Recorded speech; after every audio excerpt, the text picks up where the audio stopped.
Since I've already reviewed the other two games in the trilogy, it's only fair that I review this one in order to complete the trilogy. With the original Sonic Riders being a surprise success, a sequel was inevitable. Sonic Riders Zero Gravity was announced at the Games Conference in 2007 and was released on both the Wii and PlayStation 2. The Wii version released on January 17, 2008 for Japan, January 8, 2008 for North America, February 22, 2008 for Europe, and March 1, 2008 for Australia. The PS2 version for North America, Europe, and Australia came out on the same day as their Wii counterparts. Shockingly, there was no Japanese PS2 version. This game attempts to fix the problems of the first Sonic Riders while also providing something new in return, and does it work? Yes! Yes, it does. In fact, I would go so far to say that this is my personal favorite in the entire trilogy. For how much I've defended the third game, you think that would be the one for me.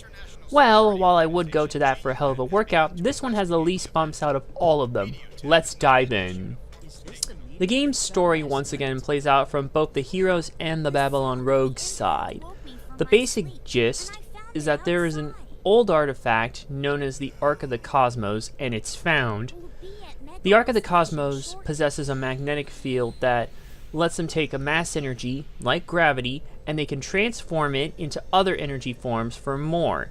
The main thing though is that they can manipulate gravity in any way, hence the game's subtitle. Both the Babylon Rogues and our main heroes, Sonic, Tails, and Knuckles, find one each at the start of the game. Soon after, the two come into contact and dispute over who gets the artifact by, what else, racing. Eggman wants the Ark as well to power the mother computer of Meteor Tech, a company that he's been secretly running on the side that no one has known about until this game and is never referenced again in any of the mainline games, at least as far as my knowledge is concerned. The main gameplay hasn't changed all that much from the previous game. You'll still race around in a circuit track for 3 laps, or however many you set if you're doing a free race. You'll collect rings and use items and shortcuts to gain a leg up on the competition. Though while similar, Zero Gravity introduces several new mechanics to give the racing some new life. The main thing is the gravity mechanics. Instead of air, when you do tricks, you get gravity points, or GP for short. You have 2 things you can do with them, and you can't do either of these things if your bar is empty. The first, Gravity Drift, is useful when going around corners.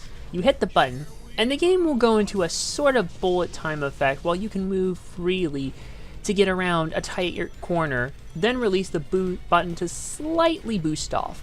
While you do this, any objects around will float up as if Ochako, Uravity, Uraraka herself touched them.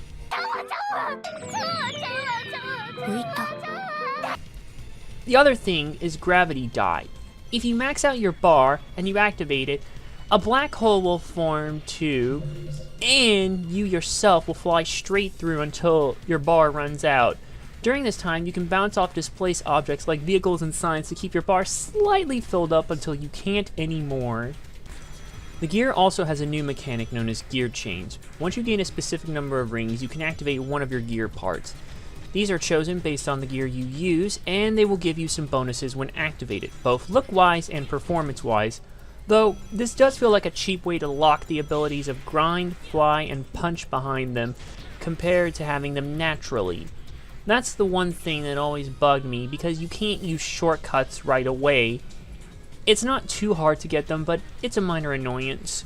The last major change to the gameplay is the trick system. It's been reworked. Rather than holding down the button and releasing at the last moment, you'll just press the jump button at the closest point on the ramp before you can't press it. The closer you are, the better ranking your trick will be. You also can't freely rotate unlike the last game, so while you do have less control over the tricks, it's much simpler to pull off. And that's probably the best way to sum up the gameplay. It's a bit simpler and less intense. In particular, the game isn't as fast as its predecessor, but the game's rubber banding AI has also been reduced. It makes the game less frustrating since you aren't fighting so much to get ahead, only to have one mistake hurt you to where you can't get back into first place. It's still not easy, but it's easier. The fastness being reduced probably was done to accommodate the gravity features, which are pretty fun to play around with, and the gravity drift can be used to access some rideable walls and shortcuts in addition to swinging around corners like nothing. 3 new gears join the parade as well, in addition to boards, bikes, and skates. You have air rides and yachts, which can fly through dash rings, and wheels, which can knock heavy objects away. They respectively resemble hovercrafts, windsurfboards, and monowheels. Not only is it less difficult to master, but it provides something a bit different that can still make the game stand out on its own, even for those who never played the first game. So not only does the gameplay feel less brutal, but the game also looks the part. The graphics do look pretty good for being a sort of transition title. You can't help but wonder how it would look on a PS3/Xbox 360, but for the most part, the game looks fine. Models are a step up over the original game, environments have more detail, but still retain the cartoon feeling of the Sonic universe, and the stage designs are also pretty unique, and they make some futuristic feelings into areas you wouldn't expect. You've got full futuristic cities, jungle areas, robot factories, first and third just being straight up futuristic.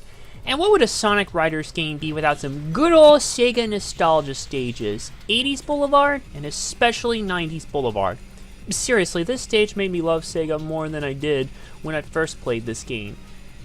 Board and gear designs fit the game well, and the new gears fit right in. Between the two versions, the Wii version looks better.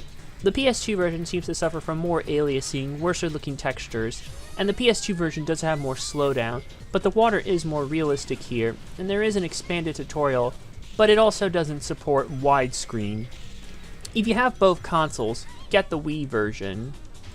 The game also controls well, but do note the Wii version has 3 control schemes. The first is holding the Wii remote sideways like an NES controller. You'll tilt left and right to turn, and do a slight shake up to activate Gravity Dive. It's simple to grasp and it works. The second control scheme has you holding the Wii remote, normally, long ways, and you use a pointer to turn on the screen. It makes turning more difficult since it's so stiff this way, and it's best not to play like this. Finally, you can use the GameCube controller, and this is probably the best way to control the game. It feels very familiar to the first and is easy to pick up. Shockingly, the game has no classic controller support. This sucks because it definitely could have been done, but oh well.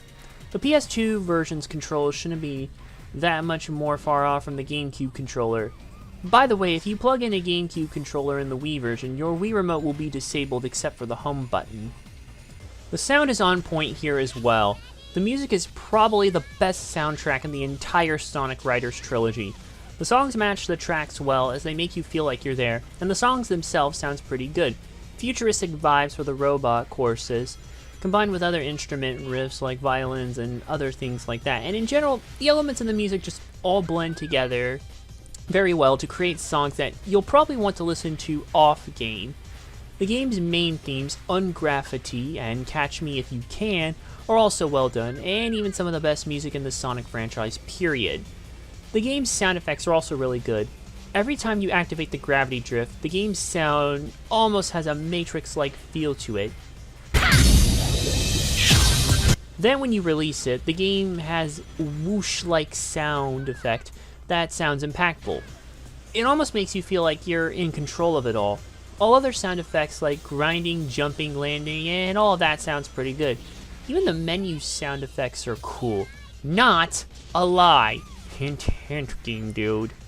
The voice acting is also pretty good. I feel the Boy Kids voice actors took a couple years to really come into their own, but I think they're really on game here, even if for some the voices don't sound ideal. That was never my issue with them.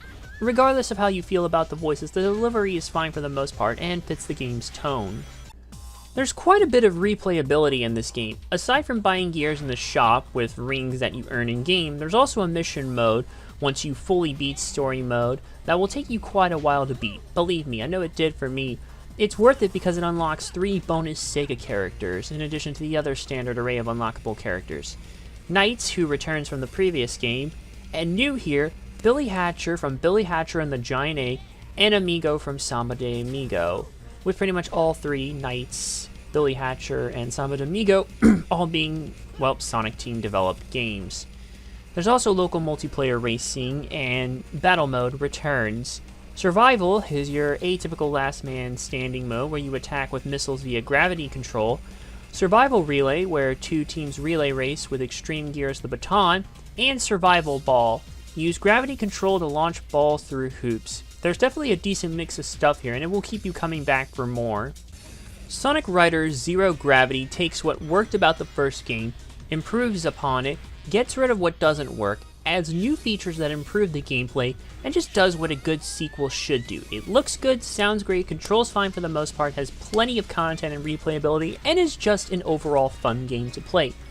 However, the PS2 port isn't as smooth as the Wii version. The Wii version's vertical remote control is awful, and not having classic controller support, despite supporting GameCube controllers, is annoying. It's partially also, not just with this game, but other games on the Wii. The game might not be as challenging and fast-paced as the first for people who want that, and no online multiplayer is a bit of a letdown. But the game still has a lot of good. Also, something Sonic, Tails, Knuckles, and Shadow never wear the glasses/goggles over their eyes while racing. If I ever revisit these games, I make no promises about not referencing this in the future. Yeah, forget the gloves, game dude. The glasses and the goggles are where it's at. If you have to play one Sonic Riders game, play this one. Unless you want a hell of a workout, then go for 3. Regardless, you'll be in for a good time with this one. I give Sonic Riders Zero Gravity a 4 out of 5. Thanks for watching. If you like what you saw, click the big red button below to subscribe. Check out the other links in the description for more cool stuff. And check out the playlist on screen for more content. See you in the next video.